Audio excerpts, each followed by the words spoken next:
जैसे कल महाशिवरात्रि है, तो निश्चित आपके भी मन में आ रहा होगा कि हम भी वृंदावन में टेलीफोन तो आपके आते ही हैं कि टेलीफोन करें और पता करें कि किस तरीके से अभिषेक में हम शामिल हो सकते हैं। तो भैया आप टेलीफोन दिए गए नंबरों पर टेलीफोन कीजिए, आपका नाम, आपका पता, आपका गोत्र लिखवाइए और पंडित जी आपका संकल्प कराएंगे और वही संकल्प वो हमें सौंप देंगे, तो हमारी जिम्मेदारी हो जाएगी। फिर वो हमारा संकल्प कराएंगे, फिर हम यहां से अभिषेक करेंगे, तो सबके संकल्प को ऊपर हो जाएगा। व्यासपीठ स्वयं संकल्प लेकर आपके संकल्पों को धारण करेगी। वो अपना संकल्प, आप सबका संकल्प यहां तक पहुंचेगा। पहले वो आप पंडित जी को देंगे, पंडित जी पूरा संकल्प व्यासपीठ को देंगे, व्यासपीठ उस संकल्प के साथ अभिषेक करेगी। इस तरीके से ये महान कार्य पूरा होगा। तो आप इस अभिलाषा, कोई मन में कोई अभिलाषा हो, कुछ हो, आदि इत्यादि हो, उस अभिलाषा को, भोले बाबा बहुत बोले हैं, बहुत बोले हैं, उनसे बोला कोई नहीं है। ये टेढ़ी टांग वाला, इसने बाहर पेड़े की दुकानें लगवा रखी है, पेड़े बहुत पसंद है? किसी को लड्डू पसंद है, किसी को बर्फी पसंद है, किसी को मलाई चाप पसंद है। लेकिन मेरे वो भोले बाबा क्या कहते हैं, भैया कुछ नहीं मिले तो 3 पत्ती की बेलपत्री ले आना।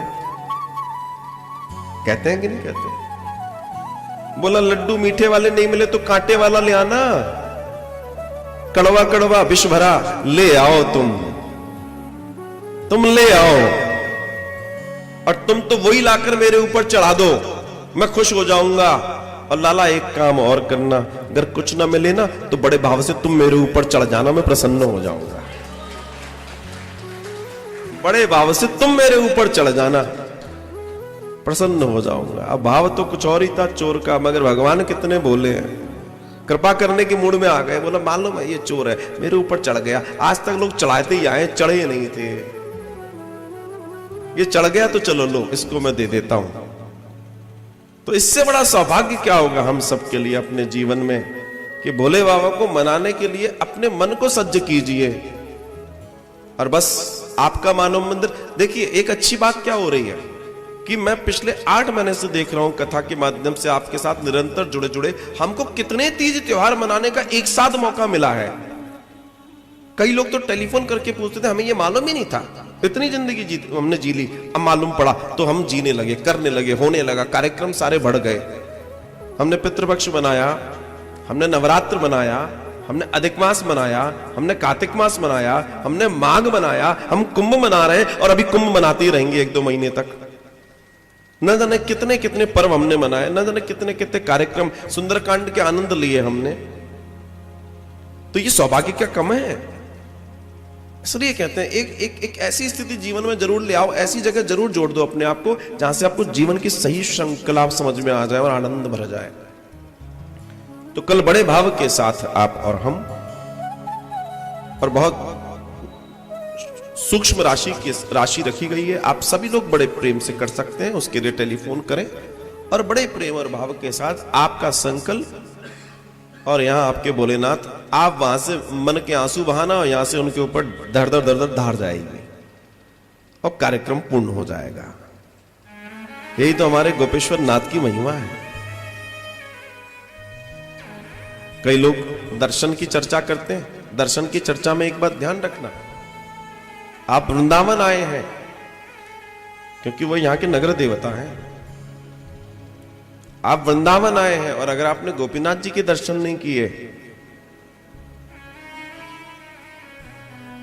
तो कोई दर्शन प्रभावी नहीं है आपका। मुख्य घर के बुजुर्ग तो वही हैं, जब तक उनको प्रणाम नहीं तब तक कोई प्रणाम आपका काम नहीं करने वाला। बोले गोपीनाथ भगवान की जय। तो यह आनंद अपने जीवन में हम सब बनाकर रखें। कल की शिवरात्रि, महाशिवरात्रि का आनंद लेंगे। रात्रियां, 11 रात्रियां हम सबको मिलती हैं, हम सबको 11 रात्रियां मिलती हैं जीवन में। नवरात्रियां, कालरात्रि जो दीपावली पे आती है, और एक शिवरात्रि। ये 11 रात्रियां आपके जीवन के सोने की खान है। अगर कोई संभाल सके तो संभाल ले। सोने की खान। ये रात्रियां जागरण के लिए हैं, सोने के लिए नहीं है। ध्यान रखना, इसलिए इनका नाम रात्रि रखा गया, दिन नहीं है। मां की साधना की 9 रात मिलती हैं, दिन की चर्चा नहीं है, इसलिए नवरात्रि बोला गया, काल रात्रि बोला गया, शिव रात्रि बोला गया। इस रात्रि में अपनी ऊर्जा को बढ़ाने के लिए जप तप नियम जो कर सकते हो करो, ध्यान मेडिटेशन। ये वो रात्रि है जो आपके जीवन में चमत्कार ला सकती है। अगर आपकी सही स्थिति बैठ गई तो हो सकता है कुछ दर्शन हो जाए, कुछ चमकीला चमकीला दिख जाए, कोई बड़ी बात नहीं है। इतनी आनंदमय इन रातों में इतनी ऊर्जा होती है, इतनी ऊर्जा होती है, कोई संभालने वाला बैठ जाए समाधि लगा के तो उसको सब दिखाई देता है। इन 11 रात्रियों में आकाश की ऊर्जा पूरी बदली होती है, प्रकृति अलग होती है। ये बहुत समझने वाली बात है। इसलिए सावधानी से अगर आपको लाभ चाहिए तो लीजिएगा। बारिश तो हो रही है, लेकिन उस अमृत वर्षा को भर वही पाएगा जिसके बर्तन सीधे रखें। जिसके औंधे रखें वो बाद में रोता ही रहेगा, हाय अब क्या करें, तो कुछ नहीं हो पाएगा। फिर अब पछताए होत का जब चिड़िया चुग गई